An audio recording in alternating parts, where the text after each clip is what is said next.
Je m'appelle Isabelle, j'ai presque 55 ans, j'ai 4 enfants de 30 à 24 ans et je suis devenue SAM au moment où mon dernier est rentré en pré-gardienne. Donc, lorsqu'il est rentré à l'école, on savait qu'il avait un développement qui était plus lent que les autres, mais on s'était dit qu'il était encore dans une moyenne. Et quand il est rentré en pré-gardienne, l'institutrice nous a dit que voilà, qu'il y avait un souci avec lui, qu'il fallait faire un bilan QI. Donc c'est ce qu'on a fait. Et là, eh bien, on s'est une petite bouche, hein, et on s'est rendu compte qu'il avait un retard intellectuel. Donc voilà, c'est à partir de ce moment-là que je suis devenue SAM. Bon, mais mon fils, donc le dernier, il est né en 1997. Et alors, je me suis intéressée au yoga du rire en 2004 parce qu'il y avait des tensions familiales et que je me suis dit qu'il fallait absolument que je trouve une activité pour juste tenir la tête hors de l'eau. C'était juste ça, ce qui importait, voilà, tenir la tête et tenir, quoi, c'est tout. Et donc, j'ai participé à une première séance de yoga du rire à Namur avec mes 3 fils. Donc, on a une fille et puis 3 garçons. Et je me suis un petit peu demandé ce que je faisais là, mais mes enfants ont adoré. Ils m'ont vraiment demandé de continuer. Donc, on a continué. Et en fait, à partir de la deuxième séance, je ne suis plus jamais arrêté. Donc, je fais du yoga du rire depuis 2004. En 2008, il y a eu la possibilité de se former. Et donc, c'est mon dernier, celui qui a son handicap intellectuel qui m'accompagnait toujours dans mes activités, qui m'a dit: maman, forme-toi. Donc, j'étais quelqu'un d'hyper timide. Et donc, me former, ça me paraissait un peu bizarre. Enfin, voilà, j'ai suivi son conseil, je me suis formée. Et puis, une fois que je me suis formée, il m'a dit: ben, maintenant, tu te lances. Et je lui ai rappelé que j'étais hyper timide. Et il m'a dit: maman, tu m'as pas fait ça pour rien. Et j'ai suivi son conseil et je le regrette vraiment pas. Parce que j'adore ce que je fais. Le yoga du rire a ça de magique que c'est vraiment accessible à tout le monde, peu importe notre capacité physique, mentale, intellectuelle. Et donc, on peut faire un yoga de femme. Le yoga du rire que j'aime animer, c'est vraiment un yoga du rire qui est à la société dans son entièreté.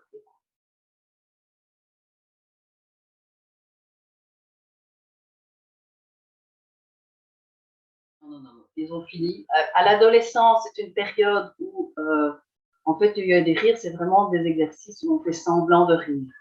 Donc, on est un peu bizarre. Et donc, à l'adolescence, c'est une période où on ne va plus montrer qu'on est bizarre par rapport aux autres. Alors maintenant, ils sont adultes. Euh, J'en fais avec mes petits-enfants. Donc, ma fille a 2 enfants, donc j'en fais avec eux deux. Mais voilà, les autres ne font plus de yoga du rire avec moi.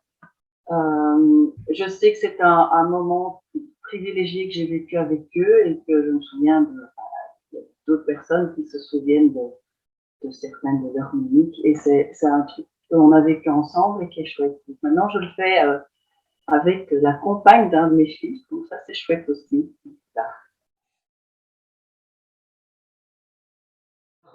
Voilà, quelle que soit la personne, ça procure un grand, grand moment de détente. Ça permet de lâcher la tension, les tensions, de lâcher le mental, de se reconnecter à son enfant intérieur et donc de retrouver sa joie, sa bonne humeur et aussi de l'énergie positive.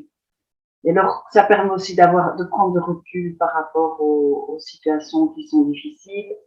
Voilà, elles sont toujours là, hein, on les gommera pas les situations difficiles, mais du coup, on a un certain recul par rapport à ces situations-là. Et voilà, c'est ce que ça m'a apporté. Je sais que c'est ce que ça apporte aux personnes qui viennent, qui participent à mes séances. C'est vraiment le maître mot, c'est la détente et en même temps la joie, la bonne humeur. Et aussi les liens, enfin, les liens qui se créent entre les personnes. Quand on rit avec quelqu'un, on sécrète de l'ocytocine, c'est l'hormone du lien social. Et donc voilà, le fait, dans le yoga du rire, on ne rit pas des autres, mais on rit avec les autres. C'est vraiment primordial de savoir ça. Et donc du coup, il y a vraiment des liens qui se créent. Bon, c'est sûr qu'en présentiel, c'est toujours plus facile qu'en ligne, Mais bon, depuis le confinement, je le fais en ligne aussi. Et même là, il y a des liens qui se créent entre les personnes. Et voilà, je trouve ça magique. Je fais ça 2 fois par mois avec monsieur et madame tout le monde. Et un centre, le centre Nuance qui se situe à Gèves et qui accueille des personnes en situation de handicap intellectuel et qui sont toujours là. Et je sais que certaines personnes qui ont parfois du mal à s'accrocher à certains exercices les regardent pour dire ok, là ça marche, ils font comme ça, on va continuer. Et je trouve ça vraiment magique de pouvoir vraiment avoir ces liens entre les gens. Mais au départ, je ne le sais pas.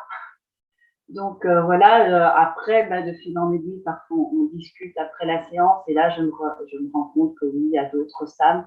Il y a à un moment donné, une maman qui est venue avec son fils autiste. Donc là, c'était clair qu'elle venait partager un moment avec lui. Et à ce moment-là, mon fils était là aussi. Donc voilà, c'était aussi des moments voilà, de connivence et de liens qui se créent. Donc oui, il y en a. Mais je ne sais pas qui vient comme ça au ma séance, je ne sais pas, je ne fais pas un interrogatoire. Des gens qui sont sables ou des gens qui sont mal dans leur peau actuellement et qui se rendent compte que voilà, c'est un truc qui va leur faire du bien. Alors d'abord, le yoga du rire, c'est des exercices de rire sans raison. Le cerveau ne fait pas de différence entre un rire forcé et un rire. Donc vous faites ha ha ha ha, il n'y voit que du feu.